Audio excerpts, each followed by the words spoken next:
É isso. É isso, tá vendo? Muito que bem. Boa. E o Talibã? Do nadão. Falando em cortes, Falando em cortes.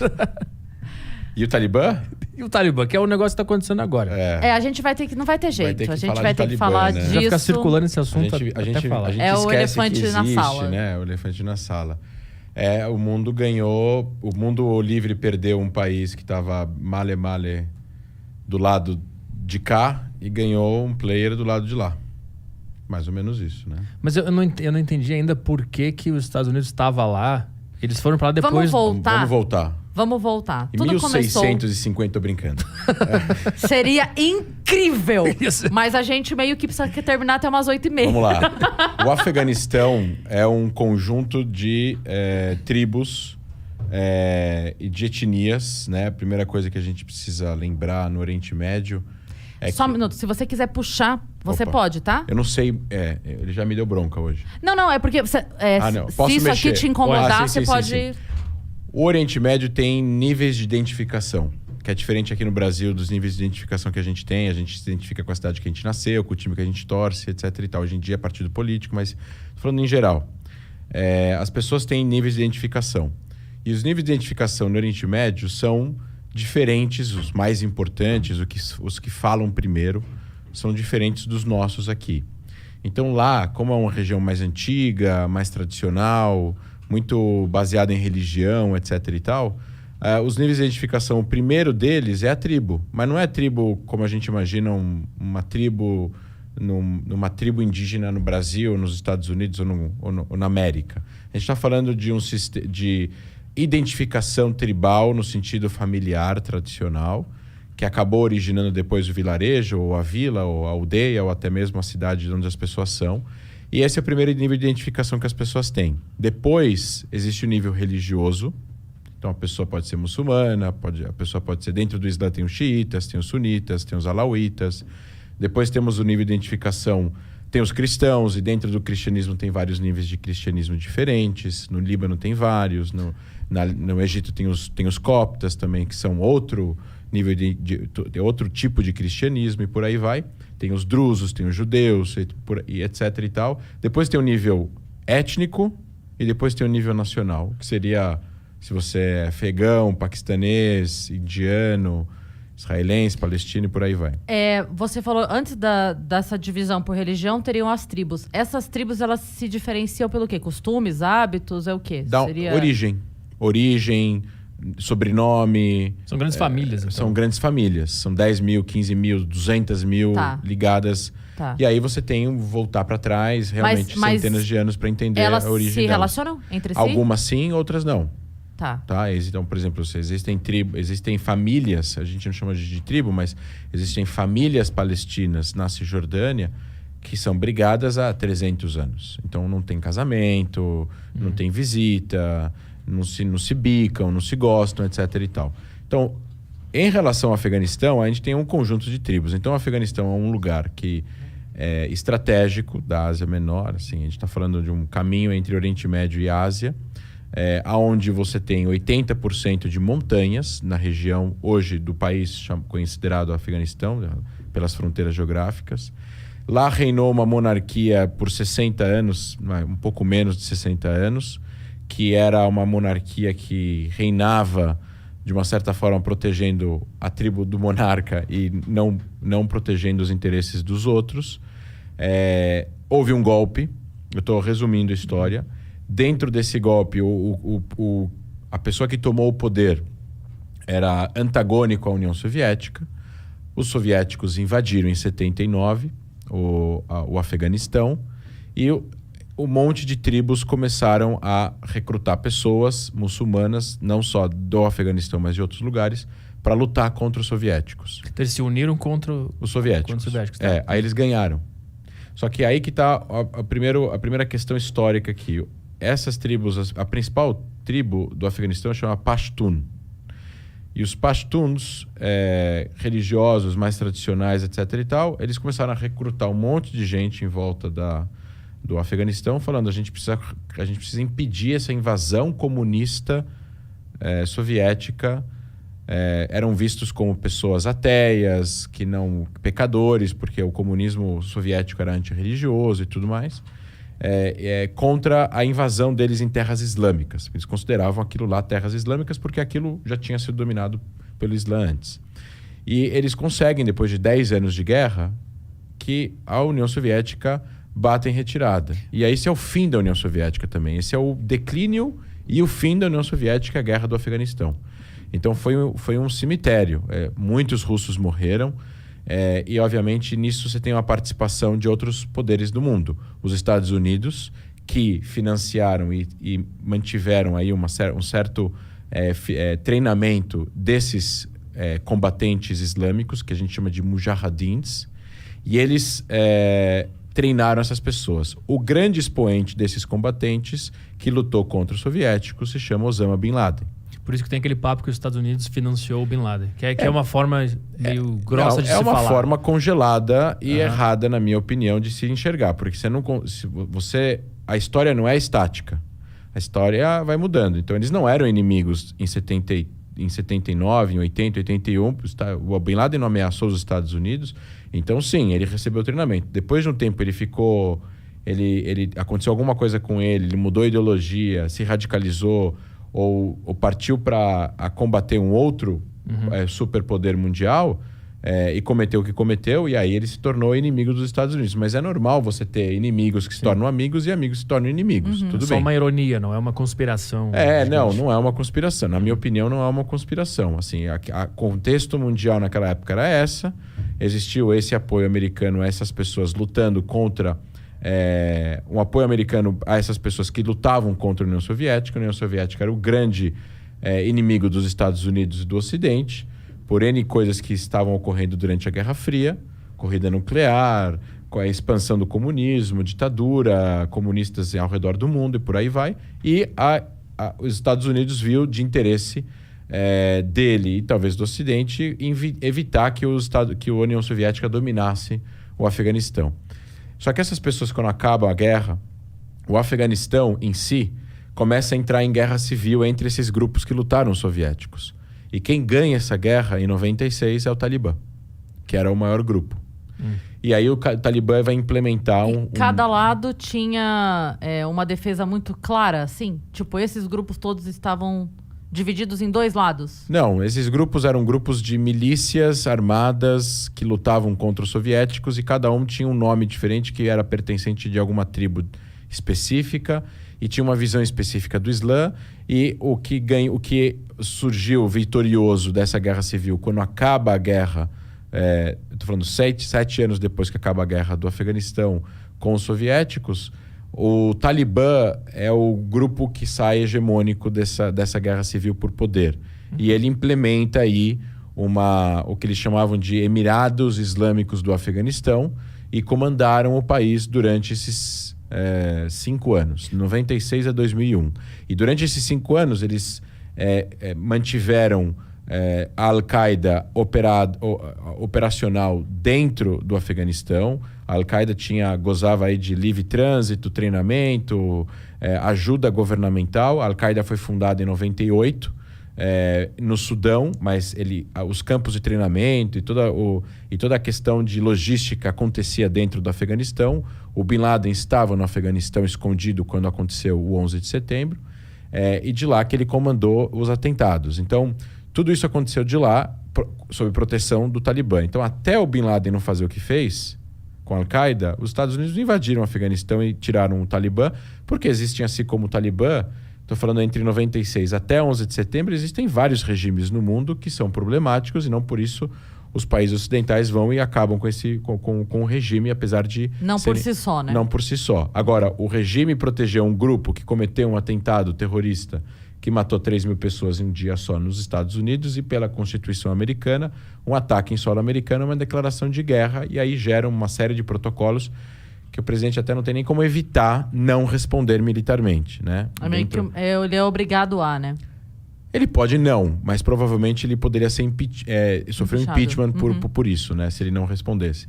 Então, aí os Estados Unidos vão invadir o Afeganistão, vão acabar com o domínio do Talibã sobre o território e, obviamente, vão perseguir os membros da Al-Qaeda e vão ir atrás do Bin Laden. E esse processo demora 10 anos. Então, 2001 a 2011. Em 2011, termina aí essa história com a morte de Bin Laden no Paquistão, que estava escondido no Paquistão, do lado de uma base militar paquistanesa. Tem até aí toda a teoria de conspiração de que o Paquistão ele joga a todos os lados, ele conversa com os Estados Unidos, conversa com o Al-Qaeda, conversa com o Talibã, protege o pessoal do Talibã, ajuda aqui, conversa com a CIA. Então, você não sabe muito bem que lado o Paquistão está nessa história. E aí, obviamente, os Estados Unidos começam a entender que a presença deles no Afeganistão ela não é eterna, e que o Afeganistão precisa criar mecanismos e governo e instituições e um mecanismo e processos para poder constituir um país no jeito que nós conhecemos aqui. Então, assim, os países naquela região são países muito patronais, feudais, existem poucas instituições, as pessoas que trabalham nas instituições são pessoas muito arcaicas, você não tem grandes participações políticas, não tem nenhuma cultura democrática, não tem um judiciário independente, não tem livre imprensa. Mas eles tentaram trazer algum tipo de players para a mesa, os Estados Unidos, para fazer com que existisse um governo afegão comandado por afegãos.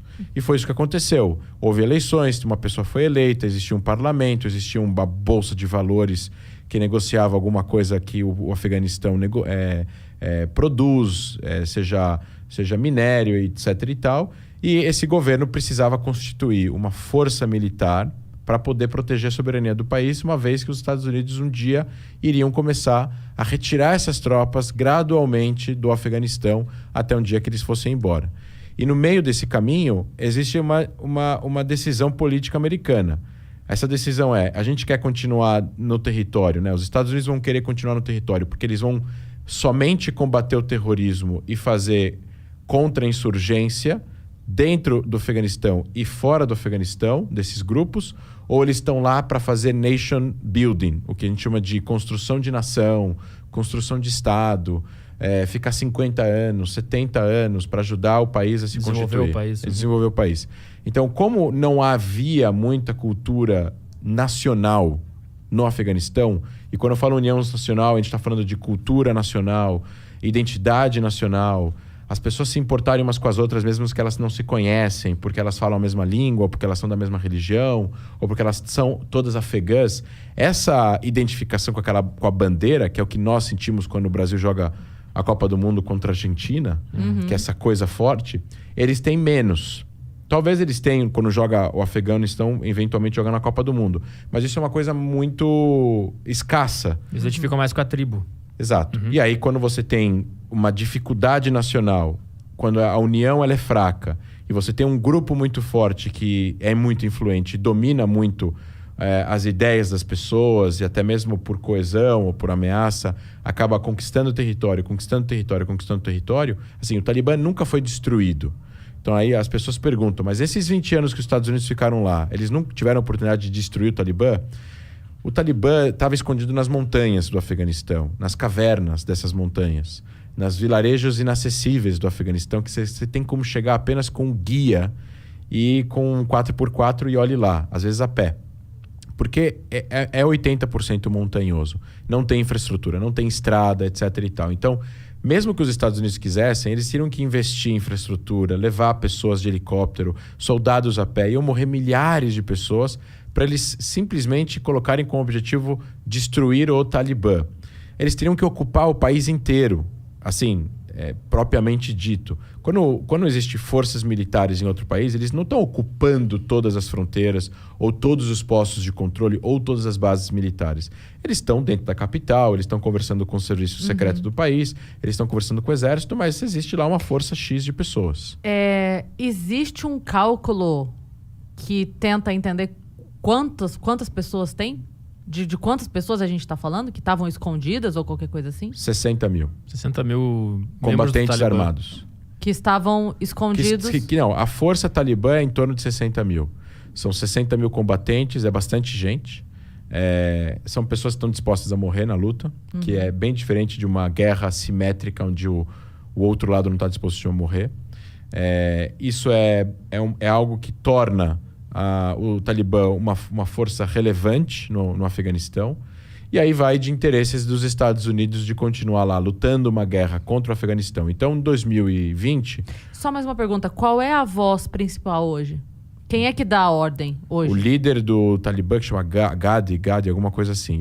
Existem alguns líderes do Talibã, existem líderes espirituais, mas é o principal, que hoje em dia que é o secretário-geral do Talibã, que eu acho que é Abu Gadi, uma coisa assim. Tá. Esse cara, esse grupo, estava já controlando 60%, 70% do Afeganistão. Há meses atrás já tinha sido divulgado que 70% do Afeganistão estava já sob controle do Talibã. E aí, os Estados Unidos, a partir de março, abril do ano passado, ainda com Trump, eles decidem fazer um acordo com o Talibã. Eles falam assim, olha, a gente vai sair do Afeganistão e, em troca, vocês vão se comprometer que vocês não vão abrigar nenhum grupo terrorista no país e que esse grupo não vai poder... E, obviamente, eles não vão planejar nenhum ataque contra os Estados Unidos e nem interesses dos Estados Unidos na região. E o Talibã fala, tá bom, a gente concorda com esse acordo, eles assinam um acordo secreto, mediado pelo serviço secreto, e os Estados Unidos começam a planejar essa saída do Afeganistão. O Trump via a saída do Afeganistão porque o Trump, com uma visão hipernacionalista americana, ele via que não era de interesse nacional dos Estados Unidos gastar dinheiro e que morram homens americanos numa guerra que já não faz mais sentido. Porque já que o Bin Laden foi capturado e já que a Al-Qaeda foi desmantelada no Afeganistão, o que eles estão fazendo ali? Aí tem uma outra pergunta. Se você perguntar para uma pessoa que tem uma visão diferente do Trump, vai falar, não, mas é de interesse dos Estados Unidos que o Afeganistão seja uma democracia. É de interesse dos Estados Unidos que o direito humanitário internacional seja respeitado no Afeganistão. É de interesse nacional dos Estados Unidos que um regime como o Talibã não volte ao poder. Porque o outro lado, o que a gente chama de triângulo do mal, etc. e tal, ganharia mais um player no Oriente Médio. Que é meio complicado você fazer um contrato e a pessoa prometer que não vai te matar, né? Não é meio estranho isso? Tipo assim, estranho. você é do mal, você é uma pessoa má. Aí fala, tá, vamos assinar aqui que você não vai... Então, mas é que... Aí eu confio que nas relações trato. internacionais, por isso que critico muito a forma como ele escreveu, como foi escrito. Não é ele, né? São os assessores, são os generais, é o exército. E, assim, humildemente, assim, as pessoas que trabalham no Pentágono sabem o que fazem, talvez a gente não tenha todas as informações. Mas, assim, analisando o que a gente tem disponível de informação, a forma como foi feito esse arrangement com o Talibã fortalecia o Talibã. Ele cumpria os interesses nacionais dos Estados Unidos, mas ele fortalecia o Talibã. Então isso é uma incoerência, né? Porque é um conflito de equilíbrio. Você tem um fortalecimento do interesse nacional americano para o governo republicano até o ano passado, e ao mesmo tempo você tem uma situação que vai acontecer que vai fortalecer um grupo terrorista, que é considerado o grupo terrorista mais mortífero do século XX, matou... acho que 60 ou 70... Não, acho que foram 180, 200 mil pessoas morreram na mão do Talibã. É mais do que o Estado Islâmico, que todos os grupos da Al-Qaeda. A Al-Qaeda matou menos que o Talibã. Então, assim, a gente está falando de um grupo que matou muita gente, que é extremamente violento e que, quando comandou o país, ele aplicou a lei islâmica ao pé da letra, na visão deles, de uma forma fundamentalista. Mulheres não tinham direitos... nem de sair de casa, nem de trabalhar, nem de estudar, tinham que cobrir a cabeça inteira com burca, dá pra ver nada. Então, assim, era um país extremamente fechado. Quem lembra, teve até um jornalista do Fantástico que foi até lá e filmou com várias autorizações. Assim, era um país extremamente complexo e fechado. O homem tinha que deixar a barba crescer, não podia raspar a barba. Exatamente, né? Até hoje, né? Agora A tua barba é curta. Eu morreria lá. Eu não sei se hoje em dia, de cara, nesse momento, você morreria, mas em 96 a 2001 você seria preso. Preso talvez preso, talvez punido, talvez você tenta chibatadas na frente de todo mundo. Alguma coisa ia acontecer com você por causa da tua barba. Que quando os Estados Unidos invadem lá, eles corriam para as barbearias para tirar a barba, porque eles finalmente podiam fazer. Exatamente. A barba, né? Então, o que aconteceu? Só para terminar essa parte da primeira pergunta, os Estados Unidos decidem sair e o Talibã já está fazendo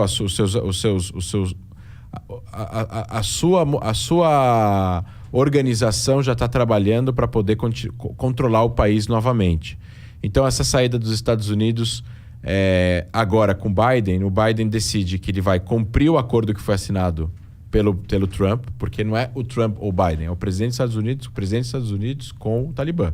Então, assim, o presidente dos Estados Unidos assinou um negócio, o presidente dos Estados Unidos no ano seguinte precisa cumprir. Não importa se trocou o presidente ou não. Então, assim, mesmo senão vira uma casa da mão de Joana, não dá. Tem que ter uma certa organização. Os Estados Unidos reconheceu Jerusalém como capital de Israel, e os Estados Unidos do Biden continuam reconhecendo. Não tem uma mudança drástica de política para coisas desse tipo, porque a gente está falando em nome do país e não em nome do governo apenas, né? Eu não sabia que tinha continuado. Então tinha continuado. Então o Biden fala assim, bom, vamos fazer esse... Quer dar uma pausa? Não, a gente só vai continuar comendo aqui. Vamos fazer acontecer esse acordo que o Trump fez, mas vamos fazer isso não em setembro, vamos fazer isso em maio. Não, em maio não vai dar, vamos fazer em agosto. E aí eles decidem a data. Então, assim, a forma como foi feito foi uma forma que ia levar claramente a um caos, que é o que gerou, e medo nas pessoas. E o Talibã não fez nada. Na verdade, não é que o Talibã não fez nada. O Talibã usa da ameaça, da coesão, da dissuasão, da ameaça do uso da violência, através de conversas. Eles funcionam mais ou menos como máfia, né? Você sabe que se você fizer alguma coisa, vai vir 4 carros pretos, vai vir um monte de gente armada e vai te colocar no carro para te levar para dar uma conversa. Isso já é um uso da violência implícita ou explícita, sem precisar dar um tiro. Então o governo afegão não tinha união, era muito corrupto. Provavelmente o governo afegão recebeu aí ligações do pessoal do Talibã já algumas semanas atrás falando, olha, os Estados Unidos vão sair, vocês vão ter 48 horas para abandonar o governo, entregar a transferência de poder para nós, para a gente não ter derramamento de sangue, porque a cidade está cercada, Cabul está cercada, a gente vai entrar com toda a força. Então vale a pena vocês cumprirem com isso. E aí ainda poderiam ter falado, a gente ainda vai descobrir isso na história, né? A gente ainda vai descobrir isso nos livros de história, ainda vão virar e falar, e eles devem ter falado no telefone para ele, pode levar o que você quiser, que a gente não vai atrás de você. Então, o presidente do Afeganistão pegou malas de dinheiro. A mulher, 2 assessores, subiu no helicóptero e foi para algum país. E hoje ele apareceu em Dubai. Então ele levou muito dinheiro. E aí, hoje em dia, ele levou muito dinheiro, milhões de dólares. E aí o que aconteceu? A liderança do Talibã entrou em Cabul, foi até o Palácio Presidencial e já começou a fazer conferência de imprensa. E o que eles estão falando para as repartições, para o exército afegão que estava fazendo segurança nas ruas, etc. e tal, é falando assim, vocês precisam reconhecer a legitimidade do Talibã. Vocês precisam reconhecer que o Talibã vai ser o governo do Afeganistão e não vai ter nenhum tiro dado. A gente não vai fazer as milícias dos Talibã que estão em volta de Cabul entrar em Cabul. Enquanto vocês não transferirem o poder, vocês vão transferir o poder gradativamente para nós. Então eles estão fazendo de forma diferente. Mas o que aconteceu foi isso. Tivemos soviéticos, foram derrotados por mujahidins, em parte pelo Talibã. O Talibã surge vencedor da guerra civil, que surge depois, que dura 6 anos, depois da guerra do Afeganistão, que durou 10. Aí vem os Estados Unidos em 2001, conquista o Afeganistão, tira a Al-Qaeda do Afeganistão, afasta o Talibã para as margens, assim, de forma marginal, para as montanhas do Afeganistão, comanda o país por 20 anos com um governo interino afegão que é eleito. O país volta a funcionar de forma um pouco normal, trânsito, lojas, cabeleireiros, lojas de maquiagem, mulheres podem estudar, podem tirar o véu, podem andar, os estrangeiros podem andar sem véu na rua, tem hotel, tem bebida alcoólica. Assim, não estou falando que tem uma mega balada em Cabul, né? Não tem uma rave, mas você tem uma vida normal para aquele país, perto do que ele já tinha vivido na década de 50 e de 60, que era meio livre também. Mulheres de mini saia, não era obrigado a usar véu e tudo mais. No momento que existe a saída dos Estados Unidos... Existe a possibilidade, não a obrigatoriedade. Exato. Isso? No momento que os Estados Unidos sai, você já tem imagens dos outdoors sendo pintados. Mulheres já não podem mais sair sem véu. A jornalista da CNN estava lá falando, ela é colocada de lado, é obrigada a colocar uma burca para falar, com o rosto aparecendo. E aí tem as declarações atuais da liderança do Talibã. a gente vai permitir as mulheres fazerem tudo o que elas quiserem dentro das regras do Islã. E o problema é o que isso significa, o que é dentro das regras do Islã. Para eles, né? Então, pra eu entender uma coisa... Só pra eu avisar o pessoal rapidinho, que a gente deu essa pausa, avisar a galera que quem tiver aí... Você já mostrou aqui, Vitão? Pra galera que chegou? Ah, porque eu nem vi você fazendo aquela hora, eu vi que você ficou ali. Pra avisar a galera, então, que quem não fez o pedido ainda e quiser aproveitar este momento, o nosso QR Code tá aqui no cantinho da tela. Você pode colocar aí o seu celular e aproveitar o seu primeiro pedido a 99 centavos e a gente vai comendo aqui, beleza? Então... Vocês me ouvem ainda? Sim, estamos ouvindo. Tá, porque eu tinha falado uma coisa, mas eu achei que vocês não estavam me ouvindo. A gente não ouviu antes. Ó, olha, oi. Não, eu queria fazer uma pergunta, mas acho que meio que já passou do assunto. Eu queria perguntar, então, se os Estados Unidos sabiam que o Talibã iria voltar. Eles sabiam, mas eles não tinham teve um erro de inteligência que o que existiu foi... acredito eu que o que houve foi... Os Estados Unidos devem ter falado para o Talibã e para o governo afegão negociem um acordo para não haver guerra. E o que o Talibã falou quando os Estados Unidos estavam batendo em retirada foi falar para o governo afegão: vocês devem ter 48 horas, 78 horas para deixar o poder, porque a gente não vai negociar o poder, a gente vai ser o poder. E o que aconteceu foi que o governo afegão aceitou e foi embora. Mais uma vez, por motivos de falta de nacionalismo, falta de interesse político. O Biden falou isso no discurso dele. Não tem como os Estados Unidos manter o Afeganistão soberano sobre um governo que não tem vontade política de continuar existindo e de lutar por essa existência. Às vezes, para você poder manter uma soberania e até mesmo a democracia, você precisa lutar e às vezes até usar a força contra forças que desejam tirar você do poder. Então, por exemplo, quando Hitler subiu ao poder, durante os 6 anos da Segunda Guerra Mundial, teve algumas operações de generais alemães que tentaram matar Hitler e tirar os nazistas do poder. Você não faz isso negociando, você faz isso com o uso da força, em nome da liberdade e da democracia. Então, existem